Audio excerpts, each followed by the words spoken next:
حضرات، اللہ رب العالمین احکم الحاکمین کی حمد و ثنا کہ وہ تمام کائنات کا خالق، مالک اور رازق ہے، اور کروڑہا مرتبہ درود و سلام آقا نامدار، حضور مدنی تاجدار، شفیع روز شمار، احمد مختار، حبیب پروردگار جناب محمد مصطفیٰ صلی اللہ تعالی علیہ وآلہ وسلم کی ذات بابرکات پر، کہ جن کی ذات والا صفات تمام کائنات کے لیے رحمت اور اللہ رب العالمین احکم الحاکمین کا فضل عظیم اور امت کے ہمدرد اور امت کے خیر خواہ اس دنیا کے اندر بھی اپنی ظاہری حیات طیبہ کے اندر اپنی امت کی فکر اور اپنی امت کی بخشش و مغفرت کے لیے دعائیں فرماتے رہے، اور کل قیامت کا جب دن ہوگا تو اس وقت بھی اللہ رب العالمین احکم الحاکمین کی بارگاہ کے اندر اپنی امت کے لیے ہی ملتجی ہوں گے اور اپنی امت کی بخشش و مغفرت کروا کر اپنی امت کو، اپنے غلاموں کو جنت کے اندر داخل کروائیں گے۔ تو کروڑہا مرتبہ درود و سلام اپنے آقا و مولا کی بارگاہ میں پیش کرتے ہوئے، عزیزان گرامی، اللہ کی بارگاہ میں دعا کہ مالک کائنات اپنے حبیب کریم صلی اللہ تعالی علیہ وآلہ وسلم کے صدقے تمام امت مصطفیٰ پر فضل کرم مہربانی فرمائے، اور خاص کر ہمارے ملک پاکستان کے اندر امن و سلامتی اور خوشحالیاں عطا فرمائے۔ عزیزان گرامی، قرآن مقدس کی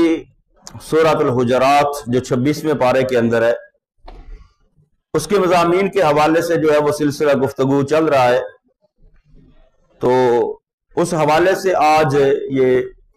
5واں جمعہ یعنی 5ویں گفتگو ہے سورۃ الحجرات کے مضامین کے حوالے سے۔ تو آیا نمبر 7، اس سے قبل جو ہے وہ پچھلی آیا مبارکہ کو دیکھا جائے تو نبی کریم صلی اللہ تعالی علیہ وآلہ وسلم کی تعظیم، نبی کریم صلی اللہ تعالی علیہ وآلہ وسلم کا ادب و احترام جو ہے، اس کا حکم اللہ رب العالمین حکم الحاکمین نے ارشاد فرمایا، نہ کرنے والوں کو تنبیہ اور وعید سنائی۔ اور اس سے جو پہلی آیت تھی اس کے اندر جو گزشتہ جمعۃ المبارک کے اندر جس کا تھوڑا سا حصہ، تھوڑی سی گفتگو ہوئی کہ اللہ رب العالمین حکم الحاکمین نے فرمایا، یا ایھا الذین آمنوا ان جاءکم فاسق بنبأ فتبینوا، فرمایا کوئی فاسق اگر خبر لائے تو اس کی تحقیق جو ہے وہ لازم کیا کرو۔ تو اس حوالے سے جو ہے وہ اس آیت کا جو شان نزول محدثین نے بیان کیا، مفسرین نے بیان کیا کہ نبی کریم صلی اللہ تعالی علیہ وآلہ وسلم کی بارگاہ کے اندر ایک قبیلے کا سردار، قبیلہ بنی مستلق، اس کا سردار حارث نبی کریم صلی اللہ تعالی علیہ وآلہ وسلم کی بارگاہ کے اندر حاضر ہوا۔ آقا دو جہاں صلی اللہ تعالی علیہ وآلہ وسلم نے اس کو دین اسلام کی دعوت دی، دین اسلام کی تبلیغ کی، اس نے اسلام قبول کر لیا، اور اسلام قبول کرنے کے بعد جب وہ اپنے قبیلے کی طرف واپس جانے لگا تو آقا دو جہاں صلی اللہ تعالی علیہ وآلہ وسلم کی بارگاہ میں عرض کیا، یا رسول اللہ صلی اللہ تعالی علیہ وآلہ وسلم، مجھے اجازت عطا فرمائے میں اپنے قبیلے کے اندر جا کر اسلام کی دعوت پیش کروں تاکہ وہ لوگ بھی اسلام قبول کر لیں۔ تو آقا دو جہاں صلی اللہ تعالی علیہ وآلہ وسلم نے ساتھ فرمایا کہ دین اسلام کی دعوت کے ساتھ ان کو زکوٰۃ کا حکم بھی دینا۔ تو عرض کیا، یا رسول اللہ صلی اللہ تعالی علیہ وآلہ وسلم، میں ان کو اسلام کی دعوت بھی دوں گا اور زکوٰۃ کا حکم بھی سناؤں گا، تو پھر جب وہ لوگ اسلام قبول کریں گے تو یا رسول اللہ صلی اللہ تعالی علیہ وآلہ وسلم آپ کسی اپنے غلام کو بھیجنا، وہ آ کر وہ مال زکوٰۃ جو ہے وہ آ کر وصول کر لیں۔ وہ اس قبیلے کا سردار اور واپس چلا گیا اپنے قبیلے کے اندر، تو نبی کریم صلی اللہ تعالی علیہ وآلہ وسلم نے اپنے ایک غلام جس کا نام ولید بن عقبہ، اس کو بھیجا کہ جاؤ بھی جا کر اس قبیلے سے مال زکوٰۃ جو اکٹھا ہوا ہے وہ وصول کر کے لاؤ۔ اب دور جاہلیت کے اندر ولید بن عقبہ جو نبی کریم صلی اللہ تعالی علیہ وآلہ وسلم کا غلام تھا، صحابی تھا، دور جاہلیت کے اندر اس قبیلے کا کوئی بندہ جو ہے وہ ولید بن عقبہ نے قتل کیا ہوا تھا۔ اب جب رسول اللہ صلی اللہ تعالی علیہ وآلہ وسلم نے ولید بن عقبہ کو بھیجا کہ جاؤ جا کر اس قبیلے سے مال زکوٰۃ وصول کرو، تو ولید بن عقبہ اس ڈر سے کہ اگر میں اس قبیلے کے اندر جاؤں گا تو میں نے ان کا قتل کیا ہوا ہے دور جاہلیت کے اندر، تو اس کے بدلے میں ہو سکتا ہے وہ مجھے قتل کر دے۔ اس ڈر سے اور اس خوف سے ولید بن عقبہ وہ اس قبیلے کے اندر نہ گئے، اور راستے سے ہی واپس آ کر رسول اللہ صلی اللہ تعالی علیہ وآلہ وسلم کی بارگاہ میں اپنے پاس سے یہ بات سنا دی کہ یا رسول اللہ صلی اللہ تعالی علیہ وآلہ وسلم وہ تو دین اسلام سے پھر چکے ہیں، انہوں نے زکوٰۃ دینے سے انکار کر دیا ہے۔ تو نبی کریم صلی اللہ تعالی علیہ وآلہ وسلم نے حضرت خالد بن ولید کو ایک دستہ دے کر، یعنی چند مجاہدین ساتھ روانہ کیے کہ جاؤ جا کر اس قبیلے سے زکوٰۃ وصول کرو، اگر وہ دین اسلام سے پھر چکے ہوں، زکوٰۃ کا انکار کر دیں، تو پھر ان کے ساتھ جہاد کرنا۔ لیکن آقا جو جہاں صلی اللہ تعالی علیہ وآلہ وسلم نے پہلے فرمایا کہ اے خالد، ان پر حملہ کرنے سے پہلے حقیقت حال کو معلوم کر لینا، تاکہ جو بات ہم تک پہنچی ہے اس کے اندر کتنی سچائی ہے، کیا وہ لوگ زکوٰۃ کا انکار کرنے والے ہیں یا نہیں، یا دین اسلام پر جو ہے وہ کاربند ہے۔ تو حضرت خالد بن ولید نے جا کر جب اس قبیلے کے باہر پڑاؤ کیا اور اپنے جو ہے وہ ساتھی بھیجے مخبری کے لیے، مخبر بھیجے، تو انہوں نے آ کر بتایا کہ اے خالد بن ولید، وہ لوگ تو اذانیں دیتے ہیں، نماز پڑھتے ہیں، دین اسلام پر عمل کر رہے ہیں۔ تو حضرت خالد بن ولید نے حملہ نہیں کیا، واپس بارگاہ مصطفیٰ کے اندر آ گئے۔ تو جب حقیقت حال کھلی تو ولید بن عقبہ نے عرض کیا یا رسول اللہ صلی اللہ تعالی علیہ وآلہ وسلم، میں اس ڈر سے نہیں گیا کہ کہیں وہ اپنے قتل کے بدلے میں مجھے قتل نہ کر دے، میں اس ڈر اور خوف سے جو ہے وہ اس قبیلے کے اندر نہیں گیا، میں رستے سے ہی واپس آ گیا۔ تو اس پر جو ہے وہ اللہ رب العالمین احکم الحاکمین نے یہ آیہ مبارکہ نازل فرمائی کہ اگر کوئی خبر پہنچے، کوئی بات پہنچے، تو کوئی بھی عمل کرنے سے پہلے، کوئی بھی فیصلہ کرنے سے پہلے جو ہے وہ کوئی بھی قدم اٹھانے سے پہلے اس کی تحقیق جو ہے وہ لازمی کر لینی چاہیے۔ تو اس حوالے سے یہ گفتگو ہوئی تھی پچھلے جمعۃ المبارک کے اندر۔ تو اب چونکہ حضرت ولید بن عقبہ صحابی رسول ہے، نبی کریم صلی اللہ تعالی علیہ وآلہ وسلم کے غلام ہے، لیکن وہ ایک ڈر اور خوف کی وجہ سے وہ اس قبیلے کے اندر نہ گئے اور واپس آ کر جو ہے وہ اپنے پاس سے بات جو ہے وہ خلاف واقعہ کر دی۔ تو اگلی آیہ مبارکہ کے اندر جو آج کا موضوع ہے، اللہ رب العالمین احکم الحاکمین نے اس شک اور اس وہم کو دور کیا کہ میرے محبوب کریم صلی اللہ تعالی علیہ وآلہ وسلم کے غلام اور صحابی کے بارے میں تمہارے دل میں کوئی بات نہ آ جائے، تمہارے دل کے اندر کوئی بات نہ آ جائے۔ تو کئی جب اس سے پہلے جب پتا چلا کہ تو صحابہ نے، بعض صحابہ نے کہا کہ یا رسول اللہ صلی اللہ تعالی علیہ وآلہ وسلم اس قبیلے پر حملہ کرنا چاہیے، ان کے ساتھ جو ہے جہاد کرنا چاہیے، قتال کرنا چاہیے۔ تو اللہ رب العالمین احکم الحاکمین نے جو اگلی آیہ مبارکہ ہے، آیت نمبر 7، جس کو آج جو ہے دوران خطبہ تلاوت کیا ہے، تو اللہ رب العالمین احکم الحاکمین نے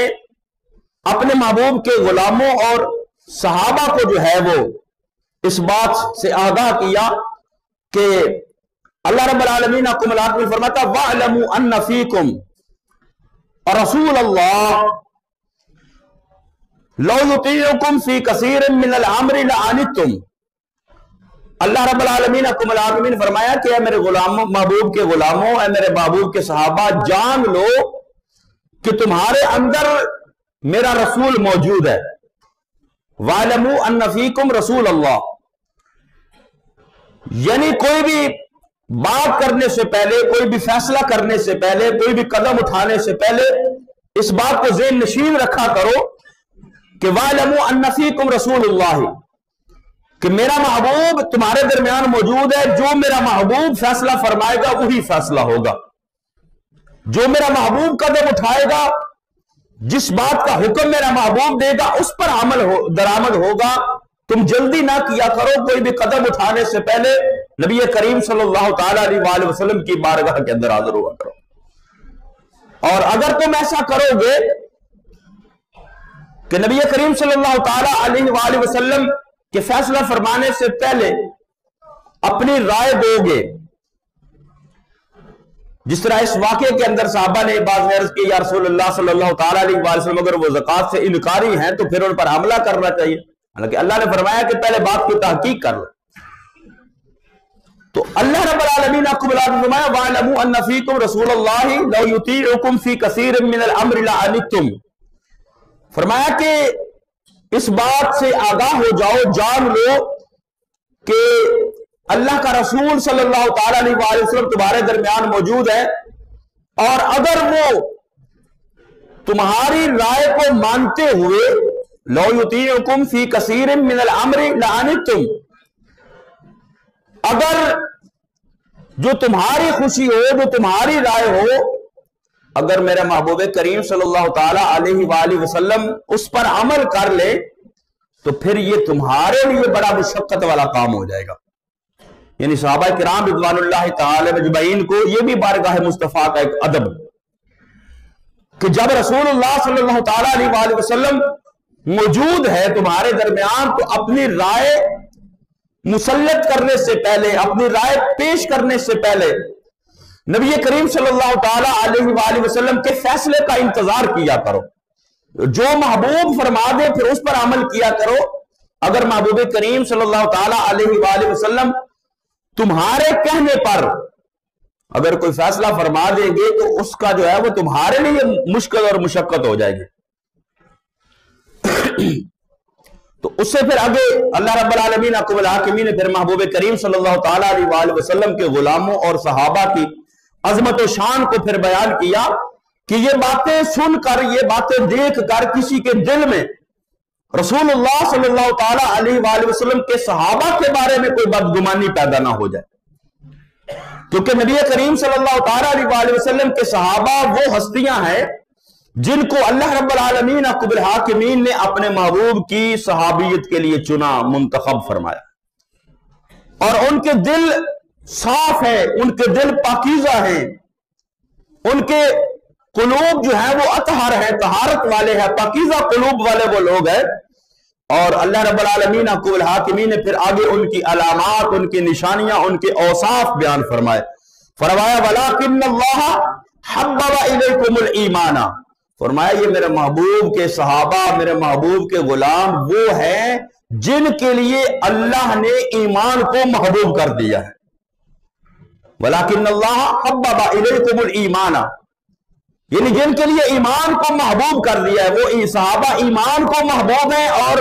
صحابہ کو ایمان محبوب ہے۔ ایمان سے بڑھ کر ان کے لیے کوئی چیز نہیں ہے۔ صحابہ کرام رضوان اللہ تعالی مجمعین کی آپ تاریخ پڑھیں، حالات پڑھیں، تو جب نبی کریم صلی اللہ تعالی علیہ وآلہ وسلم نے اعلان نبوت فرمایا، صحابہ کرام رضوان اللہ تعالی مجمعین جنہوں نے اسلام قبول کیا، تو اسلام قبول کرنے کے بعد ان پر سختیاں ہوئیں، ان کو تکالیف کا سامنا کرنا پڑا، لیکن انہوں نے ساری سختیاں برداشت کی، لیکن دین اسلام سے پھر روگردانی نہیں کی، دین اسلام سے روگردانی نہیں کی ہے۔ نبی کریم صلی اللہ تعالی علیہ وآلہ وسلم کے ایک صحابی حضرت خباب بن ارت رضی اللہ تعالیٰ عنہ، محبوب کریم صلی اللہ علیہ وسلم کے صحابی ہیں حضرت خباب، اور یہ لوہے کا کام کرتے تھے، تلواریں بنانا، یعنی جنگی سامان بنانا، تلوار، تیر، یعنی لوہے والا کام اور بھٹی آگ والا. تو انہوں نے تلوار بنائی. آس بن وائل جو کافر تھا، مشرک تھا، اس نے تلوار بنوائی. جب تلوار لے کر حضرت خباب جو ہیں وہ آس بن وائل کے پاس پہنچے، بھئی یہ تیری تلوار ہے، تلوار اپنی لے اور میری مزدوری مجھے دے، میری اجرت مجھے دے. تو آس بن وائل کہنے لگا کہ میں تمہیں اجرت تب دوں گا جب تم نعوذ باللہ محمد صلی اللہ تعالی علیہ وآلہ وسلم کا انکار کرو گے. وہ صحابی تھے، غلام تھے، نبی کریم صلی اللہ علیہ وسلم کے، ایمان قبول کیا ہوا تھا. تو آس بن وائل جو تھا وہ دشمن اسلام تھا، مشرک تھا، کافر تھا. تو وہ کہنے لگا، یعنی اپنی تلوار وصول کر لی، اب مزدوری دینی تھی، اجرت دینی تھی. وہ کہنے لگا کہ تم محمد صلی اللہ تعالی علیہ وآلہ وسلم کا نعوذ باللہ انکار کرو، پھر میں تیری مزدوری دوں گا. یعنی اس کا حق مار لیا، اس کی مزدوری مار لی. تو حضرت خباب بن ارت رضی اللہ تعالی عنہ، وہ دنیا کا لالچ سامنے نہیں آیا کہ میں نے محنت کی ہے، میں نے مزدوری کی ہے، میں نے صرف کو تلوار بنا کر دی ہے، اب میری اجرت، میری مزدوری یہ نہیں دے رہا، اور اس پر یہ تقاضا کر رہا ہے. اور جس طرح ہم لوگ جو ہیں وہ مصلحت کا شکار ہو جاتے ہیں، جہاں دین اسلام کی بات ہے، دنیا کا فائدہ نظر آئے، ہم جو دین اسلام کو تھوڑا پس پشت ڈال کر دنیاوی فائدہ دیکھتے ہیں. لیکن وہ صحابی تھے، ان کا ایمان کامل اور مضبوط تھا. تو حضرت خباب بن ارت نے فرمایا کہ اے آس بن وائل، تو اس مزدوری کی بات کرتا ہے کہ جو میں نے تمہیں تلوار بنا کر دی ہے، مزدوری کی بات کرتا ہے کہ تو تب مزدوری دے گا جب تو میں محمد صلی اللہ تعالی علیہ وآلہ وسلم کا انکار کر دوں. تو حضرت خباب کہنے لگے کہ لا اکثر بمحمد صلی اللہ تعالی علیہ وآلہ وسلم. آپ فرمانے لگے او آس بن وائل، میں کسی بھی صورت مصطفیٰ کریم صلی اللہ تعالی علیہ وآلہ وسلم کا انکار نہیں کروں گا. لا اکثر بمحمد صلی اللہ تعالی علیہ وآلہ وسلم حتی یمیتک اللہ ثم یحییک، یہاں تک کہ تو مر جائے، مر کے پھر زندہ بھی ہو جائے، پھر بھی تو کہے نا، تو پھر بھی میں رسول اللہ صلی اللہ تعالی علیہ وآلہ وسلم کا انکار نہیں کروں گا، کیونکہ میں نے ایمان قبول کر لیا ہے. اور اللہ فرماتا وَلَٰكِنَّ اللَّهَ حَبَّبَ، کہ میں نے ان کے دلوں کے اندر ایمان کو مضبوط کر دیا ہے. اسی طرح ایک اور نبی کریم صلی اللہ تعالی علیہ وآلہ وسلم کے صحابی حضرت سعد بن ابی وقاص رضی اللہ تعالی عنہ، بڑے جلیل القدر صحابی ہیں، ایمان قبول کر لیا. ایمان قبول کرنے کے بعد جب نبی کریم صلی اللہ تعالی علیہ وآلہ وسلم کا غلامی کا شرف حاصل ہو گیا، تو حضرت سعد بن ابی وقاص کی والدہ نے ایمان قبول نہیں تھا کیا. اب ان کی والدہ نے جو ہے وہ کھانا پینا بند کر دیا، جنہوں اسی پنجابی کہنا بھوک ہڑتال کر دی، کھانا پینا بند کر دیا. کہنے لگی سعد بن ابی وقاص سے کہ جب تک تم مصطفیٰ کریم صلی اللہ تعالی علیہ وآلہ وسلم کا دامن نہیں چھوڑو گے، میں نہ کچھ کھاؤں گی نہ کچھ پیوں گی، بھوک ہڑتال. تو حضرت سعد بن ابی وقاص کا پھر ایمانی جذبہ دیکھیے. حضرت سعد بن ابی وقاص کہنے لگے کہ اے میری والدہ، آپ میری ماں ہیں، والدہ ہیں، لیکن چونکہ آپ نے اسلام قبول نہیں کیا ہوا اور میں مصطفیٰ کریم صلی اللہ تعالی علیہ وآلہ وسلم کا غلام بن چکا ہوں، اور اگر تمہارے نہ کھانے کی وجہ سے تمہاری 100 جانیں بھی ہوں، ایک ایک کر کے چلی جائے، میں مصطفیٰ کریم کا دامن نہیں چھوڑوں گا. یعنی پہلے واقعے کے اندر دنیاوی لالچ، یہاں رشتوں کا لالچ، اس کے باوجود جو ہے وہ صحابہ کرام رضوان اللہ تعالی مجمعین کے پائے لغزش کے اندر جو ہے وہ ان کا استقامت کے اندر، ثابت قدمی کے اندر جو ہے وہ کوئی ان کے قدم متزلزل نہیں ہوئے. نبی کریم صلی اللہ تعالی علیہ وآلہ وسلم کی بارگاہ کے اندر ایک قبیلے کے لوگ آئے اور آ کر اسلام قبول کیا. جب اسلام قبول کیا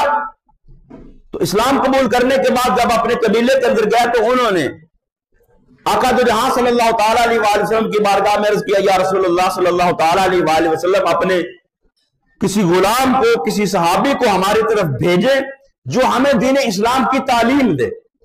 ہمیں قرآن کی تعلیم دے، ہمیں اسلام کی تعلیم دے. تو نبی کریم صلی اللہ تعالی علیہ وآلہ وسلم نے ایک صحابی جو قرآن مقدس کے عالم تھے، قاری تھے، قرآن مقدس جاننے والے تھے، حضرت سیدنا عاصم بن ثابت رضی اللہ تعالی عنہ، اور ان کے ساتھ دیگر صحابہ، یہ 10 صحابہ کرام نبی کریم صلی اللہ تعالی علیہ وآلہ وسلم نے اس قبیلے والوں کی طرف جو ہے وہ قبیلہ قارہ اور قبیلہ عزل، ان کی طرف جو ہے وہ ان کی خواہش پر دین اسلام کی تعلیم کے لیے بھیجا۔ جب یہ 10 صحابہ کا قافلہ جو ہے وہ پہنچا تو رستے کے اندر ایک اور قبیلہ جو تھا بنو لحیان، انہوں نے ان صحابہ پر حملہ کر دیا، اور یہ نہتے صحابہ تھے، دین اسلام کی تعلیم اور تبلیغ کے لیے یہ دوسرے قبیلے کے اندر جا رہے تھے۔ تو 10 میں سے 7 صحابہ کرام جو قرآن کے عالم اور قاری تھے وہ شہید ہو گئے، 3 صحابہ کرام زخمی ہوئے، گرفتار کر لیا ان قبیلے والوں نے، اور 2 کو پھر بعد میں جو ہے وہ شہید کر دیا گیا۔ تو ایک صحابی جن کا نام ہے حضرت خبیب، کئی مہینے ان کو قید رکھا کہ تم دین اسلام سے پھر جاؤ، دین اسلام چھوڑ دو، سختیاں کی، تکالیف جو ہے وہ ان کو دی، لیکن حضرت خبیب نے جو ہے وہ اسلام کا دامن نہیں چھوڑا۔ کئی مہینے بھوکا پیاسا رکھنے کے بعد اس قبیلے والوں نے جو ہے وہ، جہاں مسجد عائشہ ہے جہاں سے عمرہ کرنے کے لیے دوبارہ احرام باندھا جاتا ہے، مسجد عائشہ کے پاس جو ہے وہ ایک درخت پر سولی لٹکا دی کہ تمہیں سولی پر لٹکا دیں گے یا دین اسلام سے پھر جاؤ۔ تو حضرت خبیب کہنے لگے کہ سولی کا ڈر کس کو سناتے ہو، لیکن سولی پر چڑھانے سے پہلے مجھے اتنی مہلت دے دو کہ میں 2 رکعت جو ہے وہ نماز ادا کر لوں، نفل۔ کہنے لگے میرا دل تو کرتا ہے کہ میں زیادہ اللہ کی عبادت کروں، بندگی کروں، زندگی ختم ہونے والی ہے، لیکن میں اس ڈر سے کہ تم یہ نہ سمجھو کہ موت سے ڈر گیا، میں صرف 2 رکعت ہی پڑھوں گا۔ اور وہ بھی آپ نے جلدی جلدی 2 نفل ادا کیے۔ 2 نفل ادا کرنے کے بعد ان کو جو ہے وہ سولی پر لٹکا دیا گیا، اور لٹکانے سے پہلے وہ کہنے لگے کہ اگر تمہاری جگہ جو جتنی تکلیفیں تم برداشت کر رہے ہو، اگر ایسا ہو کہ تم گھر کے اندر بیٹھے اور نعوذ باللہ محمد صلی اللہ تعالی علیہ وآلہ وسلم کو جو ہے وہ یہ تکلیفیں دی جائے، تو حضرت خبیب رضی اللہ تعالی عنہ نے یہ فرمایا کہ تم تو یہ بات کرتے ہو کہ جتنی مجھے تکلیفیں ہیں اتنی تکلیفیں نعوذ باللہ رسول اللہ صلی اللہ تعالی علیہ وآلہ وسلم کو ملے۔ تو آپ نے فرمایا واللہ ما احب انی فی اہلی و ولدی وان محمدا فیک بشوکۃ، فرمایا مجھے جتنی تکلیفیں دینی ہیں دے لو، میں کبھی یہ پسند نہیں کرتا کہ میں اپنے گھر میں اپنے بیوی بچوں کے پاس بیٹھوں اور مصطفیٰ کریم صلی اللہ تعالی علیہ وآلہ وسلم کو ایک کانٹا بھی چبھے، میں یہ بھی برداشت نہیں کرتا۔ تو جب سولی پر لٹکایا گیا، وہ جسم کا ایک حصہ کاٹتے اور کاٹ کر درختوں پر لٹکاتے جاتے، تو حضرت خبیب نے پھر اللہ کی بارگاہ کے اندر دعا کی، اللہم احصہم عددا واقتلہم بددا ولا تبکی منہم احدا، کہ اللہ یہ تیرے محبوب کے دشمن ہیں، تیرے محبوب کے بارے میں یہ نازیبہ کلمات بول رہے ہیں، اے اللہ ان کو گن لے، ایک ایک کر کے ان کو گن لے، اللہم احصہم عددا واقتلہم بددا، اور ان میں سے ایک ایک کو گن کر جو ہے وہ ان کو مار دے، وَلَا تُبْقِ مِنْهُمْ أَحَدًا، ان میں سے ایک بھی بچنا نہیں چاہیے۔ یعنی صحابہ کرام رضوان اللہ تعالی اجمعین نے اتنی تکلیفیں برداشت کی، دنیاوی لالچ دیے گئے، رشتوں کا لالچ جو ہے وہ پیش نظر آیا کہ رشتے بچا لو یا دین بچا لو، لیکن صحابہ کرام رضوان اللہ تعالی اجمعین نے دین کو ترجیح دی، ایمان کو ترجیح دی، اسلام کو ترجیح دی۔ تو اللہ رب العالمین احکم الحاکمین نے پھر ان کے بارے میں فرمایا وَلَٰكِنَّ اللَّهَ حَبَّبَ إِلَيْكُمُ الْإِيمَانَ وَكَرَّهَ إِلَيْكُمُ الْكُفْرَ وَالْفُسُوقَ وَالْعِصْيَانَ، کہ اللہ رب العالمین احکم الحاکمین نے ان کے دل کے اندر ایمان ڈال دیا، ایمان ان کو محبوب ہے، اور وہ کفر سے، گناہ سے اور نافرمانی سے جو ہے وہ ان کے دلوں میں نفرت پیدا ہوگی۔ وَكَرَّهَ إِلَيْكُمُ الْكُفْرَ وَالْفُسُوقَ وَالْعِصْيَانَ، ان کو نفرت پیدا ہو گئی کفر سے، یعنی ایمان کے بعد وہ کفر کے اندر جانا ان کو برداشت نہیں، ایمان کے بعد کفر کے اندر جانا ان کو گوارا نہیں، کیونکہ ایمان ان کے دلوں کے اندر مضبوط ہو چکا ہے۔ اللہ رب العالمین قبل حاکمین نے ان کے دلوں کو ایمان کے ساتھ مزین کر دیا ہے۔ حبب الیکم الایمان وزینہ فی قلوبکم، ان کے دلوں کو ایمان کے ساتھ، نور ایمان کے ساتھ، نور ہدایت کے ساتھ مزین کر دیا ہے، اور ان کے دلوں میں جو ہے وہ گناہ سے، انکار سے، کفر سے، نافرمانی سے جو وہ جن کے دلوں کے اندر نفرت جو ہے وہ اللہ رب العالمین نے ڈال دی ہے، وہ اب اسلام پر جو ہے وہ مضبوطی کے ساتھ کاربند ہے۔ دنیا کا کوئی لالچ، کسی گناہ کا کوئی لالچ جو ہے وہ ان کو اب دین اسلام سے متزلزل نہیں کر سکتا۔ نبی کریم صلی اللہ تعالیٰ علیہ وسلم کے ایک صحابی تھے جن کا نام تھا مرثد، میم ریز سے اور دال، مرثد عنوی۔ ابتدا کے اندر اسلام قبول کر لیا، اور اسلام قبول کرنے کے بعد مدینہ طیبہ کے اندر تشریف لے گئے۔ تو اب ان کا کام یہ تھا کہ یہ رات کو مدینہ طیبہ سے آتے مکہ مکرمہ کے اندر، اور جن لوگوں کو، جن صحابہ کرام کو کافروں نے قید کیا ہوا ہوتا تھا، ان پر ظلم کرتے تھے، ستم کرتے تھے، یہ رات کی تاریکی میں آتے، ان کو چھڑواتے اور چھڑوا کر وہ مدینہ طیبہ لے جاتے۔ یہ ان کا کام تھا حضرت مرثد کا۔ تو ایک رات جب وہ ایک گھر کے اندر پہنچے جہاں سے ایک مسلمان کو آزاد کروانا تھا، تو اس گھر کے اندر دور جاہلیت کے اندر جس عورت کے ساتھ ان کے تعلقات تھے وہ عورت مل گئی۔ تو اس نے ان کو پہچان لیا، تو وہ کہنے لگی کہ کیا تم مرثد ہو؟ تو کہنے لگے ہاں میں مرثد ہوں۔ تو وہ عورت کہنے لگی کہ اے مرثد، مرحبا و اہلا حلم فبت عندنا اللیلہ کا، اے مرثد دور جاہلیت کے اندر جب تم نے اسلام قبول نہیں تھا کیا ہوا، ہمارے تعلقات تھے، آج وقت ملا ہے پھر، تو مرحبا و اہلا حلم فبت عندنا اللیلہ کا، آ جاؤ آج رات اکٹھے گزارتے ہیں۔ لیکن حضرت مرثد جن کے دل میں اب اسلام آ چکا تھا، دین آ چکا تھا، اور وہ دور جاہلیت کی باتیں اللہ تعالیٰ جب کلمہ کو مسلمان پڑھتا ہے، یعنی صحابہ کرام رضوان اللہ اجمعین میں سے یہ اللہ کا وعدہ کہ جب کوئی بھی صحابی اسلام قبول کرتا ہے تو اس کی پچھلی جتنی خطائیں، جتنی جو ہے وہ کوتاہیاں اور غلطیاں ہوتی دور جاہلیت کے اندر، وہ کلمے کے ساتھ ہی اللہ ساری معاف کر دیتا ہے۔ کلمے کے ساتھ اللہ پچھلی زندگی کی ساری خطائیں معاف کر دیتا ہے۔ اب یہ معاملات تھے دور جاہلیت کے۔ اس عورت نے پھر جب دیکھا تو پھر اس نے دعوت گناہ دی،